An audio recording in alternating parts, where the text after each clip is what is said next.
Dan Hooker issued a blistering reaction to Arman Tsarukyan's recent fight and the announcement that positioned them in proximity. Speaking publicly after the promotion revealed the card, Hooker made his feelings clear on social media and in a radio interview, where he allowed little room for ambiguity. On X, Hooker posted an incendiary message that immediately drew attention. "I'll cave his head in." He expanded on that sentiment during an appearance on Submission Radio, explaining that if he were placed within striking distance of Tsarukyan he would not hesitate to engage. "If he comes into arm's range of me, I'm going to hit him," Hooker said. "That's the long and short of it. If you put me near the guy, the fight's off." He emphasized that the promotion wants the matchup to happen, and suggested it will be the organization's responsibility to ensure they remain separated until fight night. Hooker's remarks blended personal animus with a combative readiness. He stated, plainly, that he harbors a strong dislike for Tsarukyan despite not claiming any meaningful personal history with him. "I absolutely hate him," he said. "I don't know anything about him, but I hate everything he stands for." The commentary moved beyond professional rivalry into visceral language. Hooker described an eagerness to provoke a physical response, saying he intended to strike and piss him off, and even spoke of inflicting facial damage. "I don't like his face. I don't like that his face is attached to his body, and I would love to separate the two. Can't wait to elbow him in the nose." Although delivered in heated terms, Hooker framed his stance as a tactical, psychological element of fight building, asserting that his objective is to force a reaction and create a combustible atmosphere leading into a potential matchup. He made clear that the onus is on the UFC to manage their interactions if they wish to avoid an early altercation, reiterating that the promotion wants this fight to happen, which, in his view, heightens the risk of confrontation. Hooker credited Submission Radio for quickly making the interview available, acknowledging the platform's role in disseminating his comments. His statements reflect a long-standing tendency within the sport for pre-fight rhetoric to edge toward the provocative. Whether this will translate into an in-cage confrontation or remain the kind of promotional heat that fans and organizations often cultivate remains to be seen. In sum, Hooker's reaction was unequivocal. He expressed deep animosity for Tsarukyan, insisted he would initiate physical contact if given the chance, and placed responsibility on the UFC to prevent any premature violence. The interview offered both a warning and a promise, an unambiguous declaration that, should they be placed near one another, Hooker intends to fight. Alex Pereira has once again found himself in the spotlight after firing back at recent comments made by UFC interim heavyweight champion Tom Aspinall. Earlier this week, Aspinall questioned Pereira's career trajectory, claiming the former light heavyweight champion has benefited from favorable matchmaking. According to Aspinall, Pereira did not truly face a dangerous grappler until his title defense against Magomed Ankalaev, suggesting that his rise in the UFC was strategically tailored to highlight his strengths while shielding him from stylistic threats.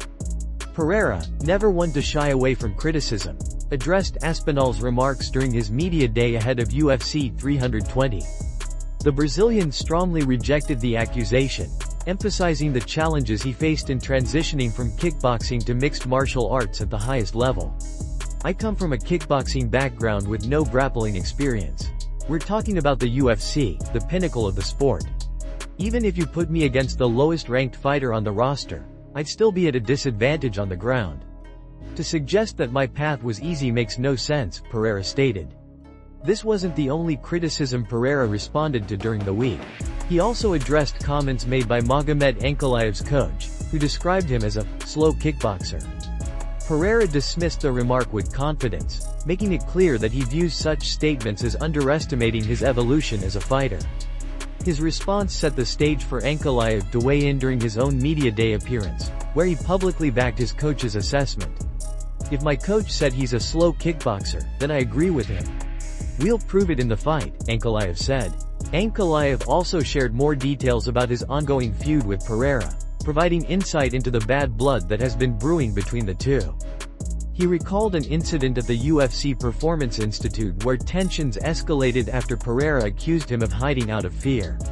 "That really made me angry," Ankalaev explained. "I saw his interview where he said I was avoiding him, and that wasn't true. When I ran into him at the PI, I confronted him and said, 'You were looking for me. Well, here I am. Why are you saying these things when they're not true? That's where this rivalry started. The build-up to their rematch at UFC 320 has only intensified, with both fighters exchanging words and attempting to gain a psychological edge before stepping into the octagon. The narrative surrounding Pereira has always been polarizing. While some fans admire his striking pedigree and rapid ascent through 2 UFC divisions, others echo the sentiment that he has yet to fully prove himself against elite grapplers. Ankalaev, with his strong wrestling base and calculated style, appears determined to expose what he and his camp believe are holes in Pereira's game. With fight night just days away, the anticipation continues to build. The clash is not just about championship stakes. It represents a collision of contrasting styles, personalities, and legacies. Fans remain divided in their predictions, but one thing is certain: the rematch promises fireworks. Whether Pereira silences his critics or Ankalaev validates the doubts surrounding the Brazilian, UFC 320 will provide answers to questions that have fueled months of debate. Dana White has officially suspended UFC flyweight fighter Ramazan Tamarov for a year following his violation of the promotion's anti-doping policy. The suspension stems from 2 failed out-of-competition drug tests, both of which returned positive results for a substance known as trimetazidine, TMZ. Trimetazidine is a medication typically prescribed to patients suffering from heart problems. While not a traditional anabolic steroid, it is known to enhance endurance, which makes it prohibited for use by professional athletes under combat sports anti-doping regulations. According to a statement released by Combat Sports Anti-Doping and relayed through MMA Junkie, Tamarov's case is somewhat unique. Officials noted that while his samples contained the banned substance, the detected amount was not believed to have provided him with any significant performance-enhancing advantage. Despite this, rules remain strict. Tamarov, who reportedly received the medication as a prescription from a doctor, failed to verify whether it was permitted under UFC's anti-doping guidelines. As a result, 2 separate samples collected on June 12 and July 4 both tested positive. The failed tests ultimately forced Tamarov out of his scheduled July 8 fight in Abu Dhabi. At the time, he withdrew due to the pending investigation and was later handed a 12-month retroactive suspension. In a video posted to social media, Tamarov offered his perspective on the situation. He explained that while training in Thailand, he developed multiple infections and skin wounds. Seeking medical treatment, he visited a dermatologist who prescribed the drug. Tamarov stated that he did not intentionally attempt to gain an unfair advantage, but admitted that he should have confirmed the medication's compliance with anti-doping rules. As a result of the suspension, which is backdated to coincide with the July test, Tamarov will not be eligible to return to competition until July 5, 2026. The ruling effectively sidelines him for an entire year, interrupting what had been a promising start to his UFC career. Tamarov currently holds an undefeated record in the promotion at 2-0. He made his debut at UFC Fight Night 244, securing an impressive first-round victory over CJ Vergara. He followed that performance with a unanimous decision win against Charles Johnson at UFC Fight Night 253. These back-to-back victories positioned him as a rising contender in the flyweight division. However, his momentum has now been halted due to the suspension. The UFC's zero-tolerance approach to performance-enhancing drugs continues to serve as a warning to fighters across all divisions. Regardless of intent, athletes are ultimately responsible for every substance that enters their body. Tamarov's case highlights the importance of transparency and diligence, even when prescriptions are involved. While fans will not see Tamarov compete inside the octagon for the next year, his future remains intact. At only 2-0 in the UFC, he still has the potential to return stronger once his suspension ends. For now, the focus will be on rebuilding his reputation and preparing for a comeback in July 2026. This suspension underscores the UFC's ongoing commitment to maintaining fairness and integrity in the sport, reinforcing that all fighters are held to the same standard under anti-doping regulations.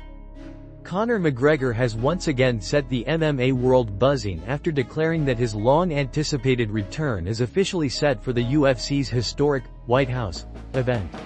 While the UFC and Dana White have yet to make a formal announcement, McGregor insists that the deal is signed, sealed, and delivered.